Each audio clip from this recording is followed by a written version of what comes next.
we haven't been a unified country, historically speaking, like in the last 100 years or something. After World War II, it was like a split thing. So it was like, and there's still definitely differences in just the culture between East Germany and West Germany, even though now it's like it's a unified republic, right? Um, and so, for example, I always feel like, and I'm not sure whether that's a thing, whether it has to do like with the American versus like the Russian, or it's like Soviet influence or anything. It's just like, maybe I'm hallucinating a bit there, but I feel like Western German crowds, they like to be entertained more. They like the showmanship, and the American go like the haze and like the crowd engagement, and like just like sort of they're more a more extroverted crowd in that sense. And then in Eastern Germany, I always kind of feel like it's, if you want to win people over, it's better to start off like a bit understated first and let the music speak for itself, and then sort of try and reel the people in. Because I don't know if I feel like in Eastern Germany, there's just like more of a innate skepticism towards just like this authoritarian approach, where it's like on stage you go like, I want you to clap, or like I want you to sing along, and they go like, no, like, I feel like you have to win him over more first. My guest today is Max Rebel, guitarist and vocalist for the German rock band Plane Ride. In addition to Plane Ride, Max also works A&R for Ripple Music in Europe, in addition to coordinating tours and Ripple Fests on the continent, which we'll touch on in our conversation. I think I first became aware of Plane Ride via TikTok. I could be making that up, but they are solid content creators on that app. They're also killer musicians. I know I've mentioned Desert Fest Berlin to death on this podcast, so you might be rolling your eyes when I bring it up now, but I first saw Plane Ride at Desert Fest Berlin, and holy shit, did they put on a fun rock and roll show. If you read the show transcript for this episode at letsmixtape.com, you'll see that I put the R's in rock and roll in all caps, because when you listen to Plane Ride or see a Plane Ride show, that's what you get. Rock and roll in the rock and rollist sense of the word. Or words. So when we get done here, get in your car, or if you're already in your car listening to this, crank down the windows, throw on some Plane Ride, and drive on down the highway, which is fitting, because for this episode of Season 2, Songs That Remind Us of Home, we're actually on the road. Let's make a mixtape.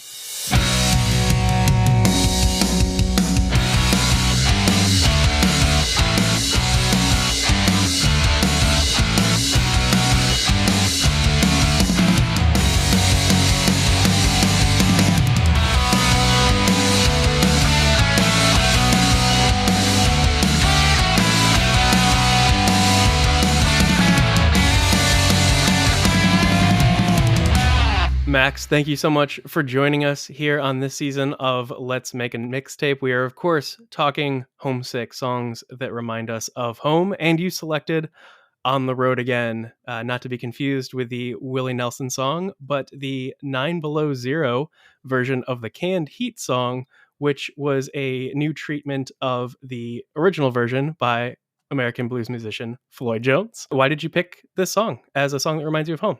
Well, first of, thank you so much for having me. It's a pleasure. I was kind of trying to think of something where feeling homesick or anything, and honestly, I have to admit, I kind of like couldn't really think of any one particular song that in my mind or memory was super tied to the feeling of like homesickness per se. But what I did come up with was that one, the particular one, the 9 Below Zero cover of On the Road Again, because there was like so when I was young, when I was in, it must have been like elementary school, first grade, second grade, something like that. My dad used to drive me to school, and there was like a staple of songs.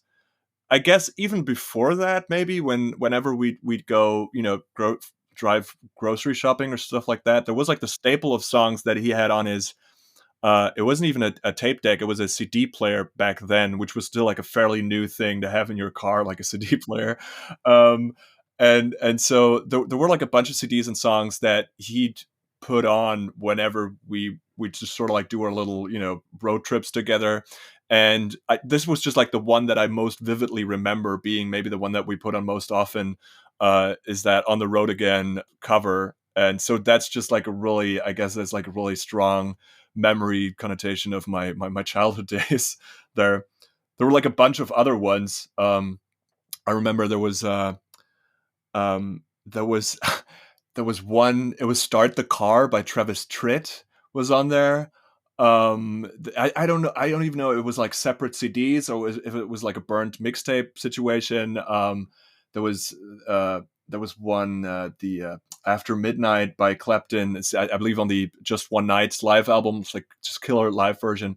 So there's like these couple songs that are so vividly and strongly tied to that memory of just sitting in my car in our car with my dad. It's amazing how formative those moments can really be. Would you say that had a strong impact on your musical journey overall? Yeah, for sure. I mean, I'm so massively influenced by just like my dad's record collection. I mean, I want to say my parents in general, but it's just like my dad is just like this, classic rock blues head, huge Stones fan, and I just I guess, I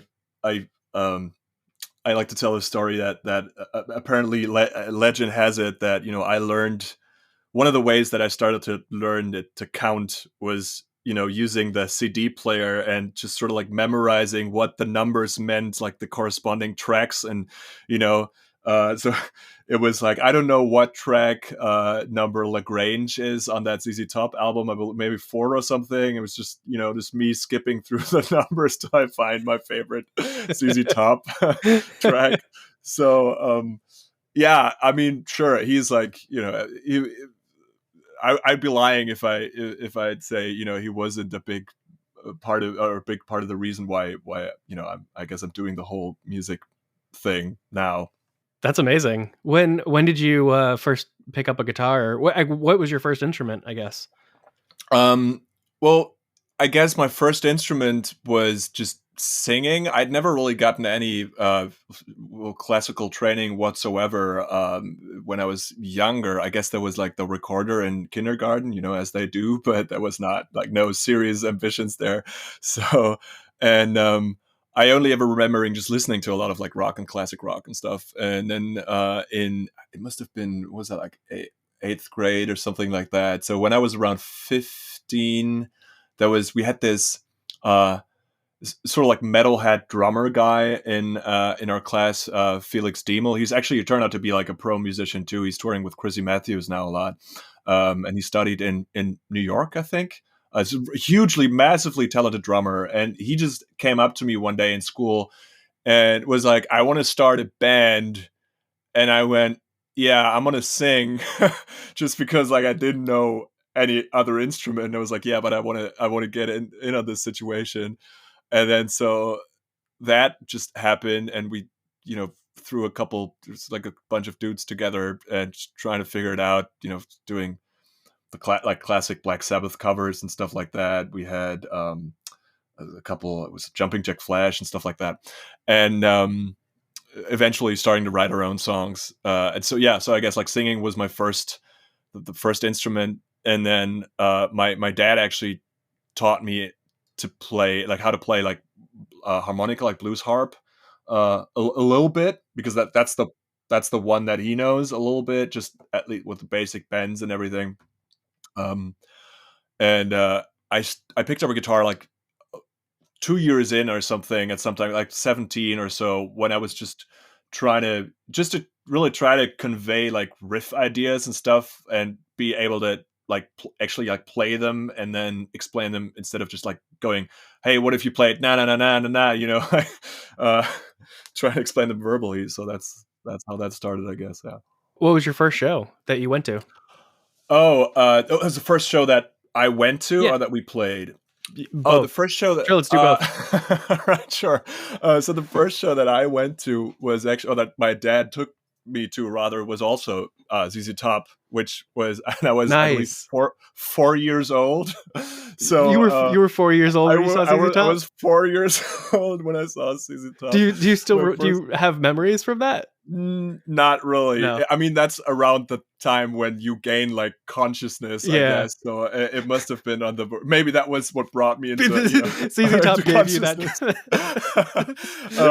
I only know as I know the story that I didn't. Apparently, I didn't make it through the entire night because it was a little bit too loud for me. I don't know if there was a culture yet of putting headphones on your or like ear any sort of ear protection. But no, I guess I turned out fine. So yeah, ZZ Top was my first first show. That's a good one. Nice. Yeah. Oh, for sure. Yeah. Um, and yeah, first concert was actually my that first gig I ever played with my high school band, which was aptly named Rebel Scrabble, by the way. Nice. Um, was at my dad's 60th birthday party. He just kind of like rented this. It's still around actually. It's the Draft House in Hamburg. Sort of like this live music. They do like karaoke to hell now, where you do karaoke with a live band. Um, so that was my first gig, just like my band playing at my dad's 60th birthday party. There's a pattern there, as you may be able to. Yeah, I mean, your dad gave you that real love for that blues rock and gave you your first Yeah, gig. he channeled all his rock star ambitions. He just straight up channeled into me, and now I get to That's get to. awesome. And I assume he's a big Plane Ride fan then. Oh yeah, he's our biggest supporter. We probably wouldn't be here anymore if it weren't for his substantial emotional, but also economic support. I love that, just that constant thread that you have there. What was the scene like growing up? Like the like, local music scene. Was there anything going on?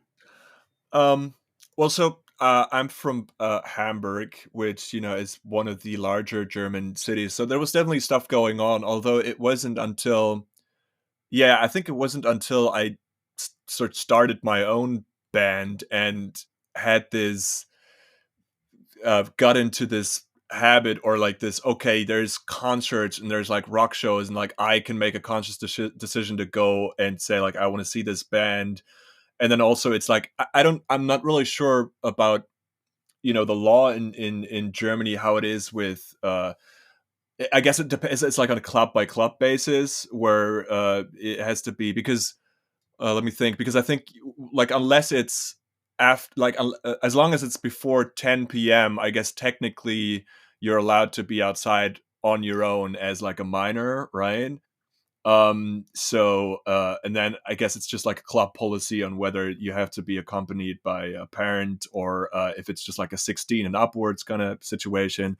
But I remember that I remember that there was this, so this must have been the World Cup 2006, when there was this huge, so football soccer World Cup, right? And there was this Nike advert, a commercial that they were running in cinemas that had "Don't Speak" by the Eagles of Death Metal as the song. And I remember seeing that commercial and it just like kind of hit me like, oh my god, what's this song? What's this band? And I looked them up and I hugely got into Eagles of Death Metal at the time. And then a few months later, I saw that they were playing Hamburg, and I was like, I need to go to that show. And this was like the first time that I remember making that conscious decision, going like, I need to go see that band. And I had my dad take me, and it was just like a wild thing. There was like a crowd storming the stage towards the end of the show. It was like back to like playing air guitar back to back with Jesse Hughes. It was like a rock and roll show, as in every sense of the word, I guess. So that was definitely also formative. And I was like 15, so that was like a formative experience for me.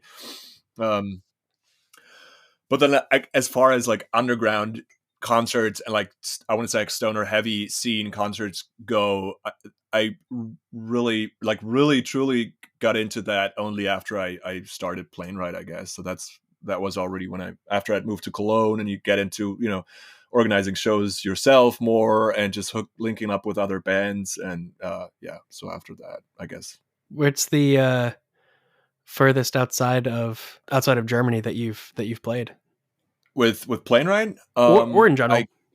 Well, yeah, I mean, Plane Ride it's got to be Plane Ride. So, furthest outside. Hold on, let me think. There was we did like Northern Italy in 2019. We did UK. I mean, I guess I want to say just geo by going by geography, it must have been like Paris or Glasgow, something like that. So it must have been something on the COC tour that we did last year, which was like the biggest thing that we've done so far. Yeah, well, I mean, what was that like? I mean, that sounded massive. Yeah, it was nuts. Like it was our first. There was like a attempt at a European tour in 2019, which was just like. I mean, now it's. I guess that a few years have passed, so I guess it doesn't hurt to say. I can go on record saying that it was like a horribly botched situation with the booking and everything. Sure, Um, I'm not going to name any names on record here, sure. but uh, we had a person that was supposed to sort that out, and Mhm. it just kind of like fell to because we were supposed to do a tour with Wasted Theory Okay. and supporting them. They were supposed to come over from the of US, and they sort of just broke up and called it quits very shortly before that, and so uh, uh, um, that tour kind of fell apart, which then led us to hop onto the European tour that the guys in War Cloud, who are also on Ripple, had Oh planned. yeah. And Yeah. because I had earlier hooked them up with Galactic Superlords, which is like a heavy metal band from our like band hometown Cologne, good friends of ours, which was like a good fit musically also, and so we just kind of like hopped in the middle there because they had a longer run planned, but Galactic Superlords couldn't do the entire tour, so we just kind of filled in for a few shows in between, and then we had these two shows in Northern Italy, and it was just like the routing was just well. I'm getting sidetracked. It was a disaster. It was a fun experience, but it was a disaster as far as the logistics, and economics of it went. And then the COC tour thing, that was like the first proper European tour thing that we did last year, and yeah, that was just. I mean, that was just nuts. We did. I think it was like 16 shows or 18 shows in a span of 20 days or something, and just we hired. We got a tour manager and a driver for that because we were just not like I wanted to be safe in that we hadn't done this amount of the routing and everything, and I know because it was Banana who also does sound for Elder, and I knew that he knew the guys from COC personally, so I just wanted the whole I figured we'd be busy just trying our best to play like a good show and everything, so I wanted the whole situation around it to gel as much as possible, and that was it was a trip. I don't know. From all the footage that you've posted on TikTok, it looks like you brought the energy throughout that set. I mean, I was blown away when I saw y'all at Desert Fest. I mean, you put on a fun as hell show. Like you look like you're having an absolute fucking blast up there. Yeah, I mean, thank you so much. I'm glad to hear that. It was, I mean, it was still somewhat new in that we're used to being a four-piece band, and so it was just we had this situation because our like shortly into the pandemic, our bass player left the band because he wanted to pursue like different stuff musically, and we never really found like a lasting replacement on bass in the years to follow. So at some point in 2022, I think the fall tour that we did, we were just kind of we didn't really have any other option but figure out this setup as a three piece, which I think Bob did an insane job, on doing the figuring out um, the bass and guitar like split signal Kemper emulation situation, and so we had played a tour as a three piece before, but not on that scale, and then it was just really kind of nerve wracking at first because there's just so much more responsibility on the like every single member to carry the whole thing. But the it was such a cool learning experience because I remember go like before the tour, it was I remember us seeing like other bands that were like doing longer tour stretches and playing like lots of shows in a row, and you see them and you go like, man, they're so tight live. Like, how do they do it? It's just like such a well-oiled machine and everything. And like rehearsing, of course, yeah, it's like one thing, and practicing your instruments and everything.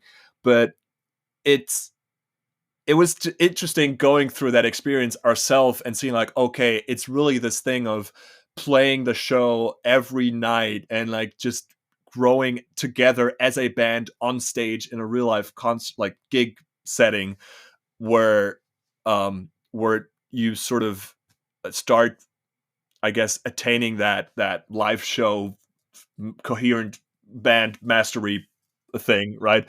Which isn't to say that we've attained any sort of mastery at all, like, but it's, you can really tell like at this how it is starting out, even like when you're well rehearsed, and then like 10 nights in, 15 nights in, you go just like the moves, the vibe, the set flows. It's just, yeah. I like to view it as leveling up. There's a moment when you're like, okay, this clicked. This felt right. This feels like we just took it up one step more than we were before, and that's the new baseline. That's where we're at. I love that feeling. It's like, oh shit, okay, cool. We jumped up a bit. More Yeah, XP. absolutely. And it's never that, it's never that put in the conscious effort and then there's like this result that is like equal, like, it's just, as you said, it's more like this epiphany or whatever. It comes over and you go like, okay, like something happened here apparently. And the fun and the cool thing about it is it's the more you can get into that state, or that, achieve that stage or whatever, I guess, it just becomes all the more fun playing the show and playing the songs, because you get to play more in the literal sense. Like, you get to have more fun. You get to sort of like do little jokes and bits with your fellow musicians on stage that most people probably won't even notice, because it's just like you start doing these little jokes and these little bits, and get to play around. And that's just the best part about it. It's this thing where sometimes you have to be careful to not overdo it, like, For and just, sure, for sure.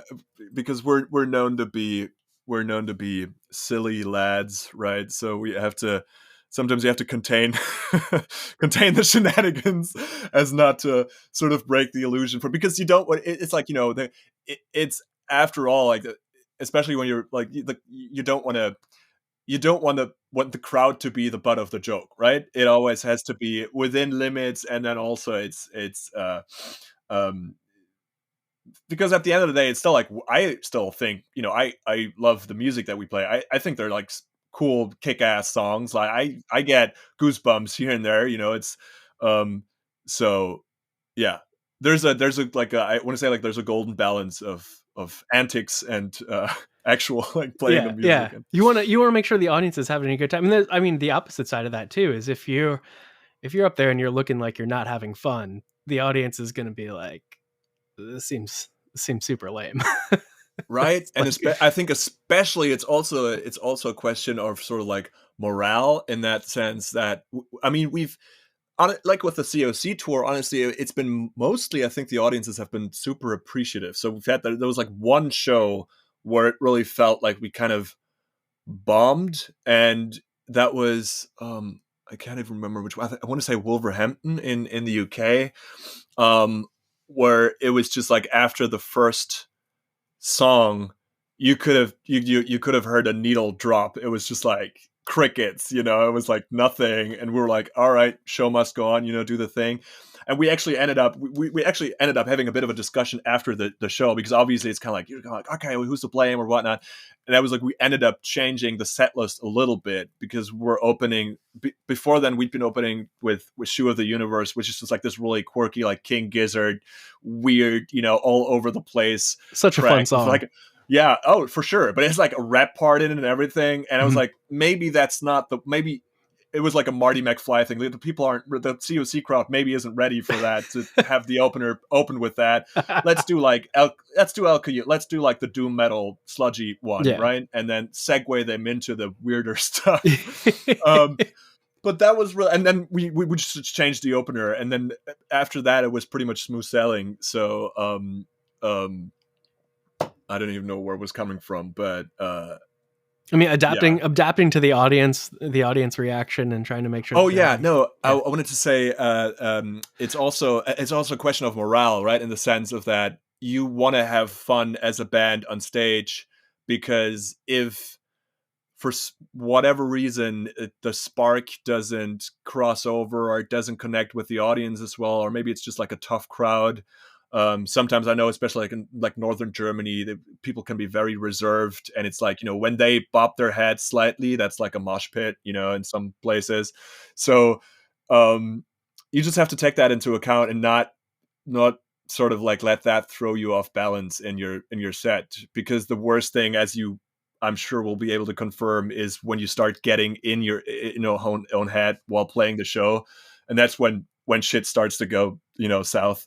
yeah. So You gotta shake that off as soon as possible. Find some way to yeah, deal with it and just move on. Yeah, being able to zone into that, okay, this is maybe it's like an open rehearsal now, and we're just having fun on stage and trying to just have the best energy we can on here. So maybe it'll connect to a few people in the audience if it's not the entire crowd tonight, because that'll happen. That's yeah, just yeah.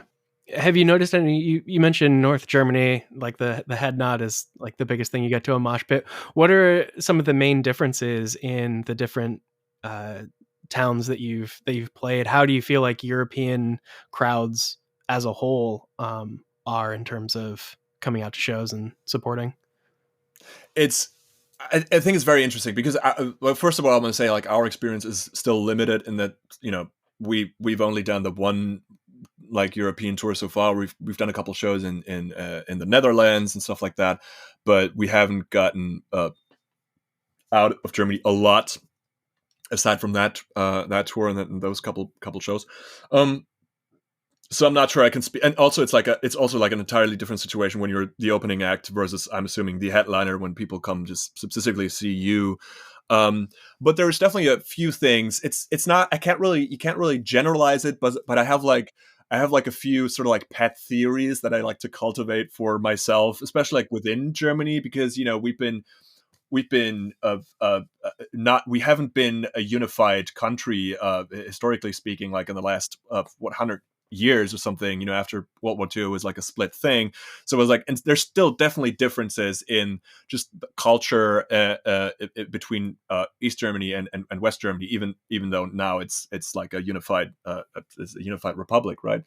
um and so, for example, I always feel like, and I'm not sure whether that's a thing, whether it has to do like with the American versus like the Russian, or it's like Soviet influence or anything. It's just like, maybe I'm hallucinating a bit there, but I feel like Western German crowds, they like to be entertained more. They like the showmanship, and the American go like the haze and like the crowd engagement, and like just like sort of they're more a more extroverted crowd in that sense. And then in Eastern Germany, I always kind of feel like it's, if you want to win people over, it's better to start off like a bit understated first and let the music speak for itself, and then sort of try and reel the people in. Because I don't know if I feel like in Eastern Germany, there's just like more of a innate skepticism towards just like this authoritarian approach, where it's like on stage you go like, I want you to clap, or like, I want you to sing along, and they go like, no, like, you have to, I feel like you have to win them over more first. Interesting. Has that changed how you approach when you're crafting your set lists in the different towns? Well, I mean, maybe not the set list so much. Well, yeah, I get. That's a good question actually, because there's some songs where we have like, there's like crowd interaction built in, but also it's just, for me, it's more about like the way I approach the I guess the stage banter or everything, and it's not about like, I don't want to be like manipulative, but on the other hand, it's kind of like you have to do, it's your, especially when you're not the headliner, which, for us it's still like most of the time. It's there's you get, it's you're kind of like selling yourself on stage, right? And so you have to present yourself, and you have to try and win people over. So I guess for me, it's just always kind of like finding just like trying to gauge what kind of crowd is this? What do they respond to? What works? What doesn't work? And just sort of like adapting and just trying to find the right angle for the right crowd. I guess that's just kind of part of it. Yeah.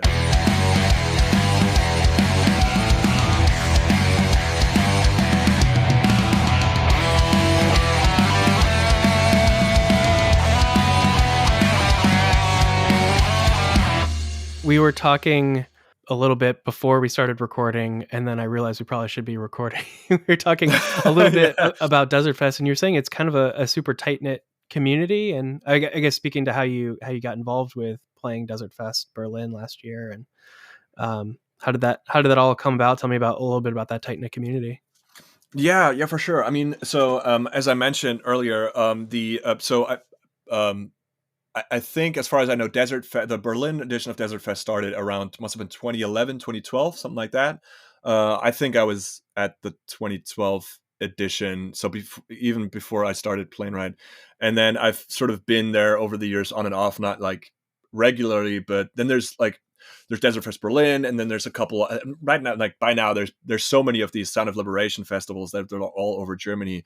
But then there's stuff like Burg Herzberg, which I never went to, which is like more this hippie psychedelic blues thing.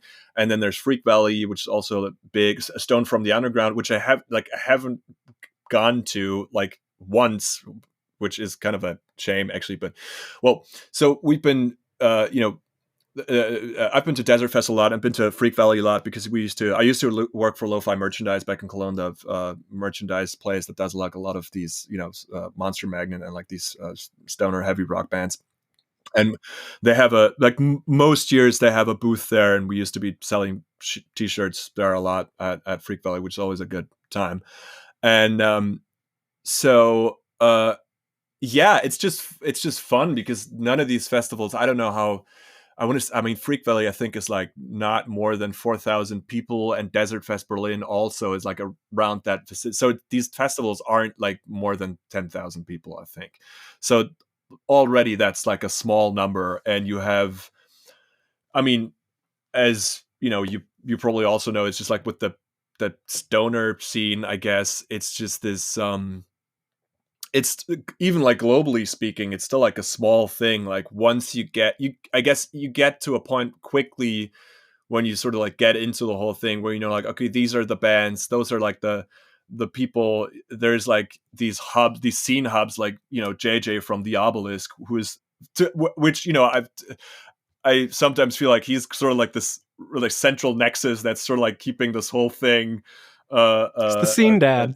Oh, he's the scene dad for sure. And I've met him at Freak Valley, I think once or twice now. So he's been coming over, which is cool.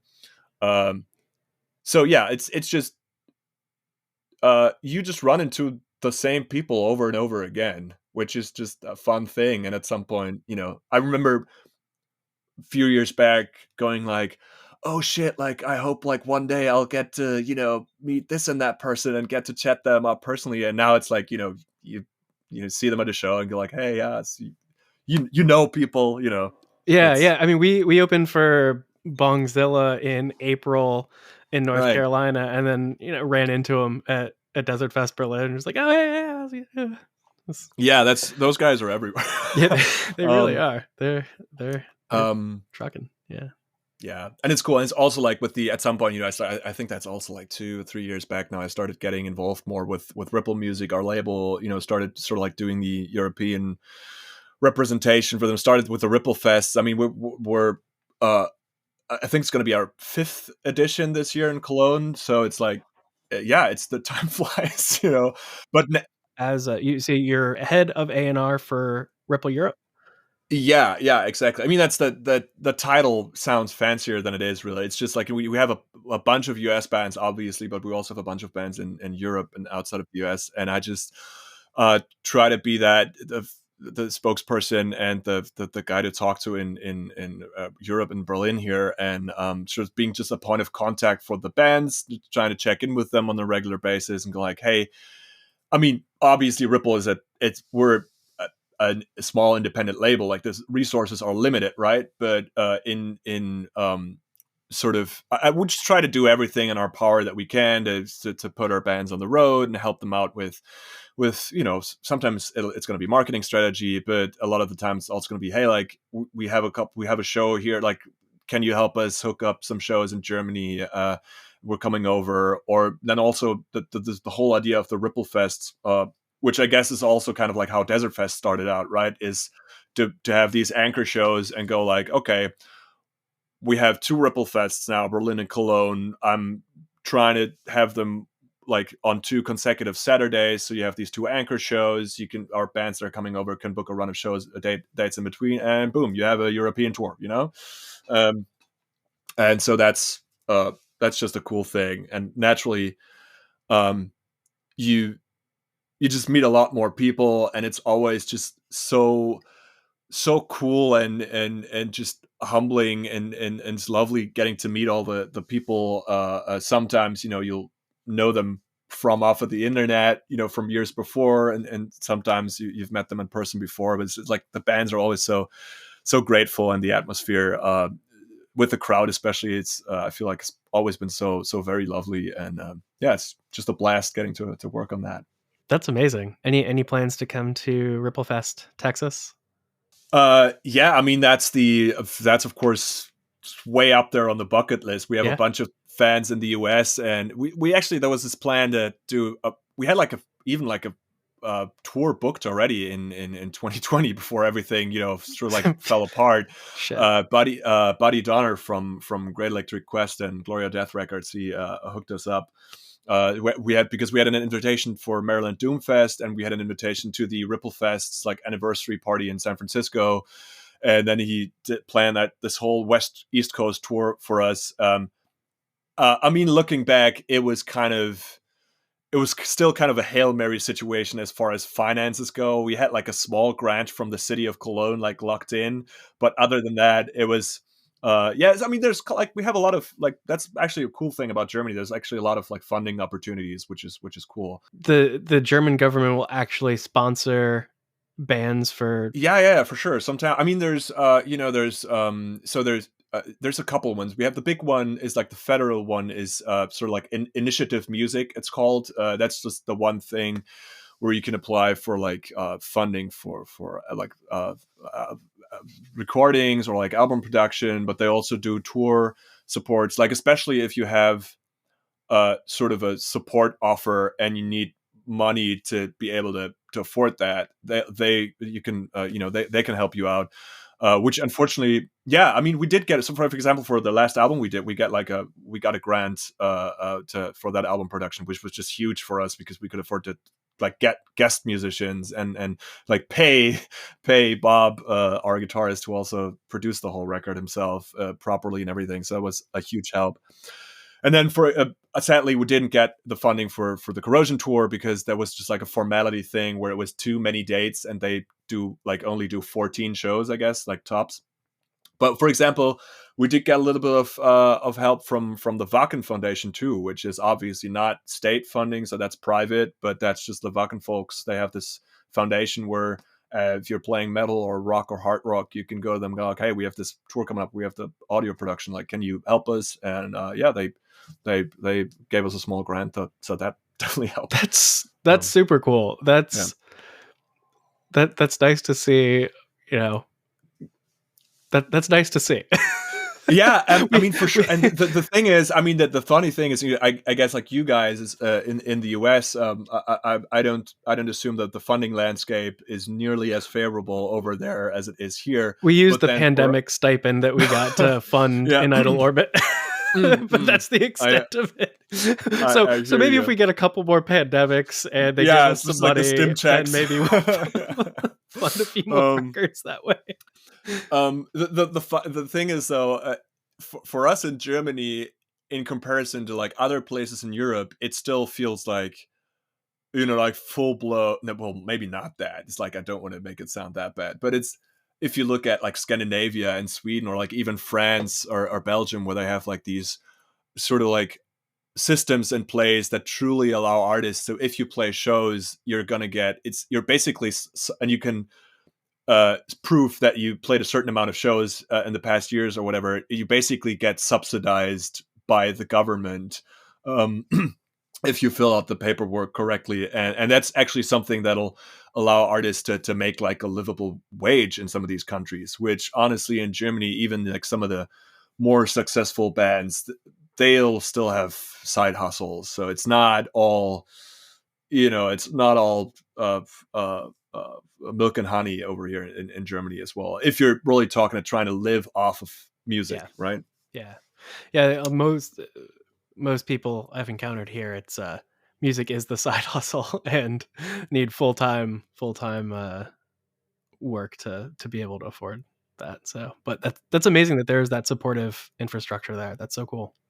Yeah, but honestly, I have huge respect for any band, any artist that manages to sort of balance a full time job with, and then like doing like coming over from the US and doing these, like the uh, like if there's one thing to be said about American artists, you guys are like hustlers. Like you don't fuck around. Like you're doing, you're really grinding it out. And there's like so many bands also, which I mean, I guess also because there's maybe more opportunities to play shows because it's just like a more vast, bigger country. But there's just like, I see these bands grinding it out on the road. Like bands like Howling Giant, who I love, and Oh, who have love that just we played our second show with them, I think.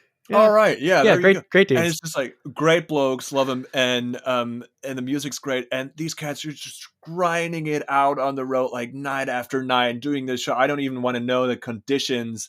I'm hoping like by now they have sort of like they're getting like proper fees or like at least better fees.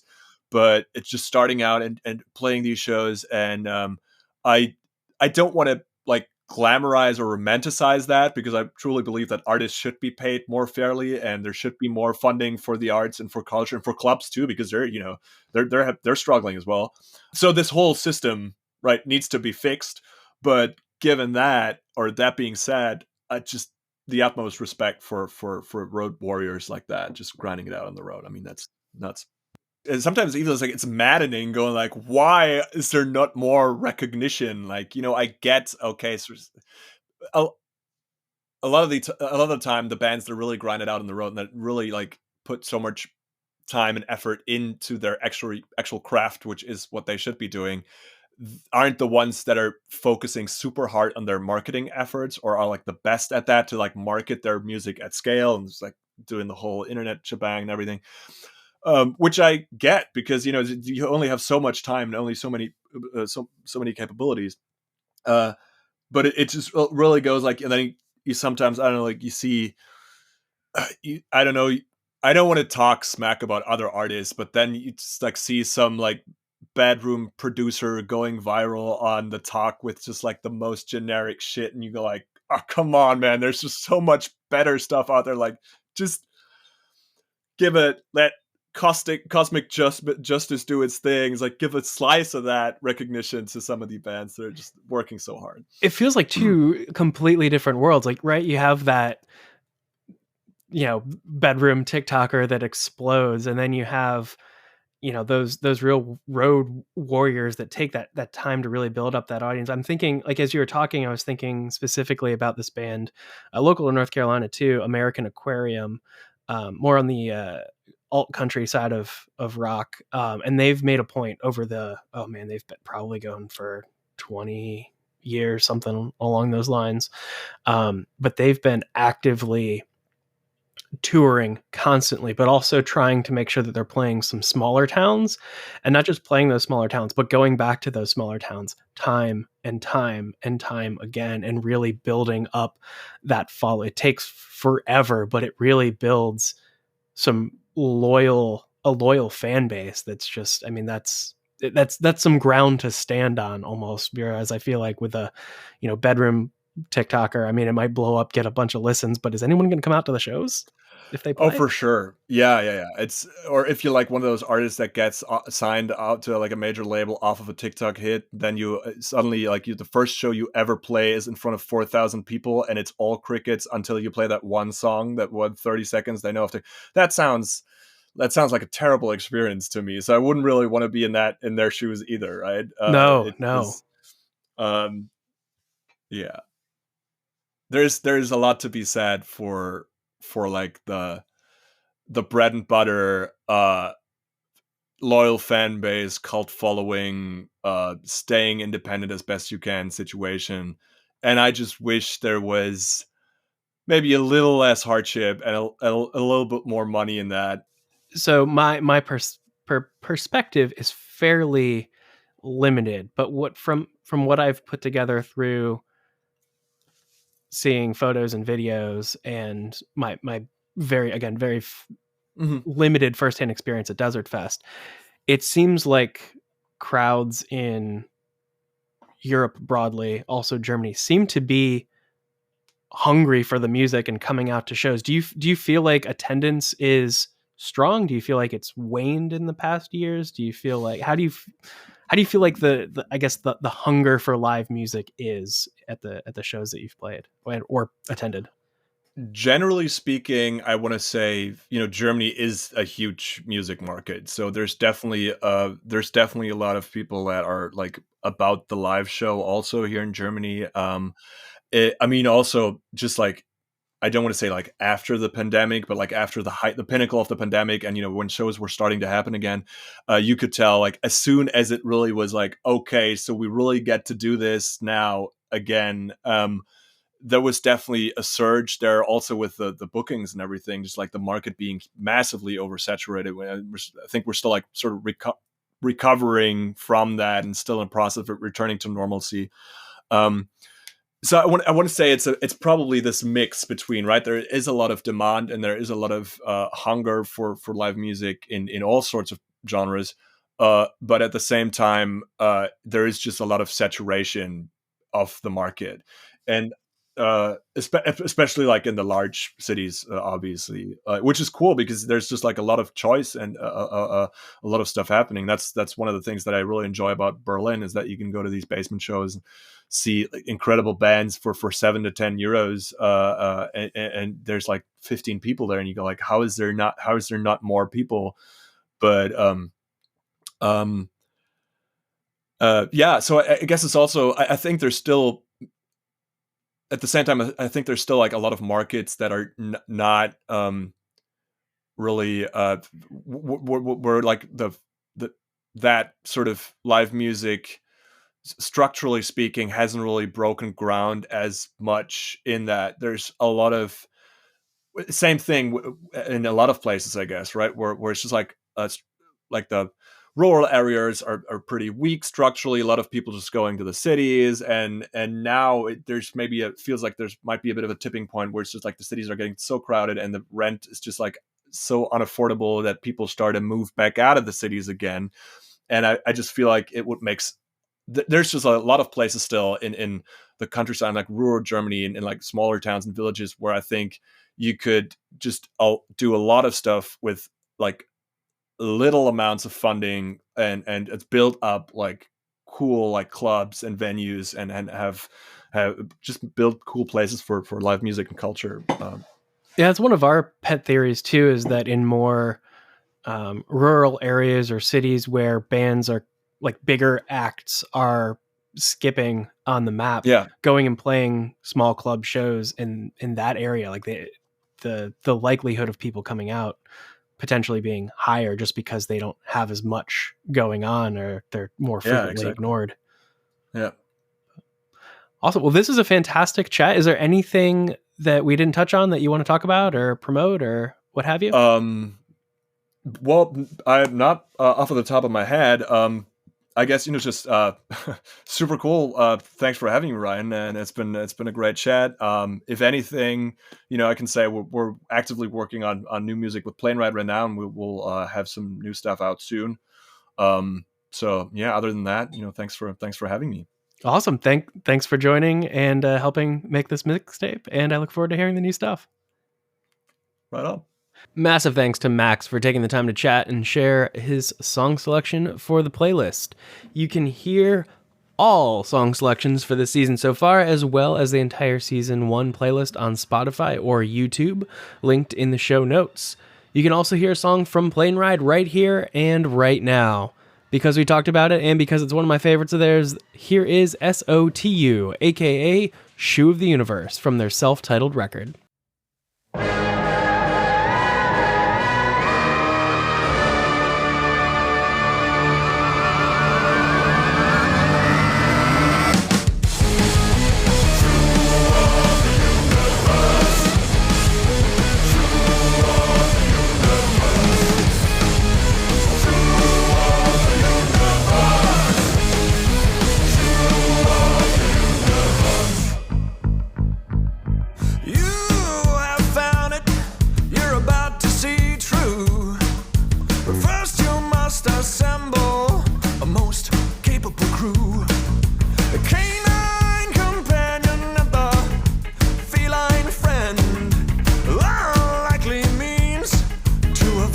Desirable end.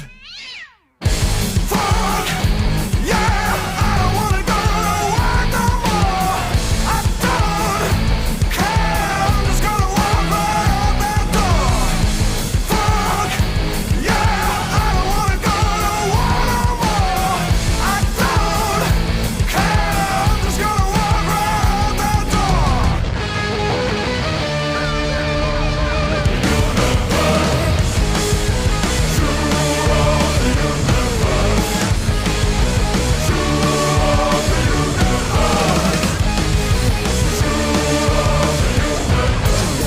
Inside the shoe of the universe. Oh, what a warning, all your worries will be dispersed. Yeah, you're right, the clock's ticking, bending the rules of space-time, the plot's thickening. Probabilistic experiments ain't nothing curious, scatters the best of our traits. Endless adventures in magic dimensions and artifacts on ancient planets away. Don't fret, snatch back, and then hold it. All routes to you, this core is all loaded. There's lots of secrets to be found in the universe. Some crazy bullshit going down in the universe. Gazillion planets spinning around in the universe. The time has come to party down in the universe. The universe. The universe. Fuck, yeah, I don't wanna go to work no more. I don't care, I'm just gonna walk right out that door. Fuck, yeah, I don't wanna go to war no more. I don't care, I'm just gonna walk right out that door.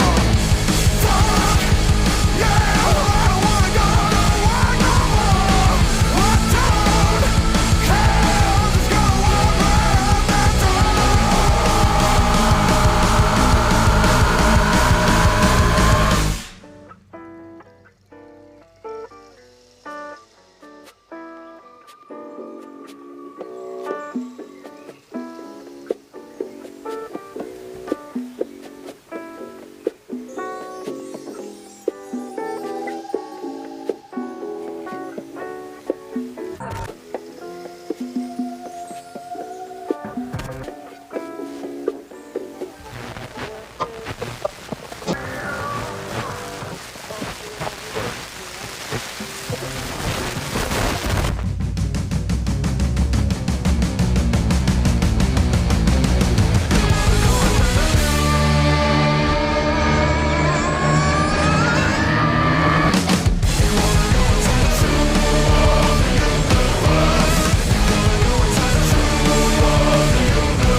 That's all for this episode. Thanks for tuning in, and be sure to subscribe and rate the show wherever you get your podcasts to feed the algorithm gods and help the show get discovered by more people.